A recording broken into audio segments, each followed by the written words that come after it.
Ketan Agarwal case आज पूरे देश में चर्चा का विषय बना हुआ है और ये कोई पहली बार नहीं है। इससे पहले भी राजा रघुवंशी या सौरभ राजपूत की केस हुई थी, उस समय भी पूरे देश में ये चर्चा का विषय बन चुका था। और इस तरह के जब भी केस होता है उस समय में लोग ग्राउंड लेवल पर भी जाओ तो एक ही तरह के ज्ञान देते हुए नजर आते हैं कि लड़की मना भी तो कर सकती थी, लड़की छोड़ के भी तो जा सकती थी। इस तरह का ज्ञान हमेशा दिया जाता है और इस तरह का ज्ञान तब दिया जाता है जब एक आदमी की डेथ हो चुकी होती है। सवाल ऐसे कंडीशन में होता है कि क्या जो लड़की को एक तरफा विलन की तरह दिखाया जा रहा है, क्या उसके लिए एक्चुअल में सिर्फ लड़की ही जिम्मेदार है? मुझे नहीं लगता। सबसे पहले हमारे देश में अगर एक लड़की को कातिल बनाने के लिए जिम्मेदार है वो होते हैं लड़की के माँ बाप और उसके सोसाइटी। माँ बाप तो फिर भी अपने बच्चे की खुशी चुन लेते हैं लास्ट में, लेकिन सबसे ज्यादा अगर इसके लिए रिस्पॉन्सिबल है वो है इंडियन सोसाइटी।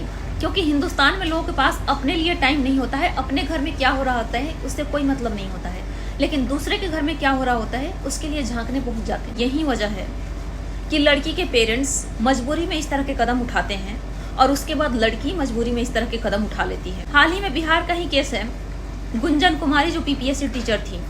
क्या हुआ था, उसने तो अपने हस्बैंड की मर्डर नहीं की थी, 1 साल पहले उसने डिवोर्स भी फाइल किया था। क्या मिला उसको डिवोर्स फाइल करने के बाद में? उसने तो जान से नहीं मारी, फिर भी उसको समाज में क्या मिला? ट्रोलिंग। यही कहा कि लड़की ठीक नहीं है, कैरेक्टरलेस है, न जाने कौन कौन सी गालियां उसको दिया गया।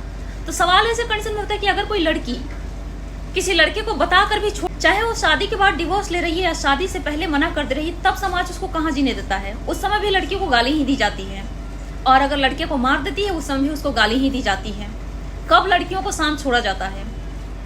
समाज ने लड़कियों को कहीं भी नहीं छोड़ा है। जब लड़की डिवोर्स ले रही होती है तो कहा जाता है लड़की पैसे के लिए डिवोर्स ले रही है। अगर मार दी उसने तो उसको नाली का कीड़ा या मक्खी कहा जा रहा है। कहा जा रहा है कि मक्खी को चाहे जितना भी अच्छा फैसिलिटी दे दो, तो गट्टर में ही जा करके बैठेगी। तो इस तरह की जो भी घटनाएं हो रहा है, चाहे वो केतन अग्रवाल के साथ में हो या किसी भी लड़के के साथ में हो, उसके लिए रिस्पॉन्सिबल हमारी सोसाइटी खुद ही है।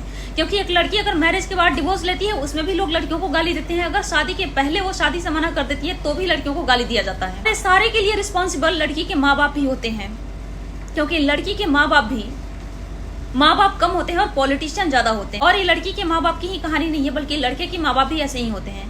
माँ बाप कम है आज के डेट में, पॉलिटिशियन ज्यादा है। इंडियन पेरेंट्स इतना ज्यादा टॉक्सिक हो चुके हैं जिसका खामियाजा बच्चों को भुगतना पड़ रहा है। उनका ईगो हर्ट नहीं होना चाहिए, चाहे दुनिया में कुछ भी हो जाए। एक बार भी शादी से पहले लड़की से नहीं पूछा जाता है कि तुम इसके साथ खुश हो या नहीं हो। डजेंट मैटर लड़की क्या फील करती है, लड़की का इमोशन क्या है, इससे किसी को मतलब नहीं होता है। बस शादी को एक बिजनेस बना दिया गया है कि मैं एक करोड़पति घराने से हूँ और मेरी शादी जिससे होगी वो अरबपति घराने में होगी। लड़की के माँ बाप सिखाते हैं, लड़कियां खुद नहीं सीखती है। लड़की की खुशी देखने से ज्यादा लड़की के माँ बाप सोसाइटी का स्टेटस देखते हैं। बहुत आसान होता है कहना कि लड़की मना भी तो कर सकती थी।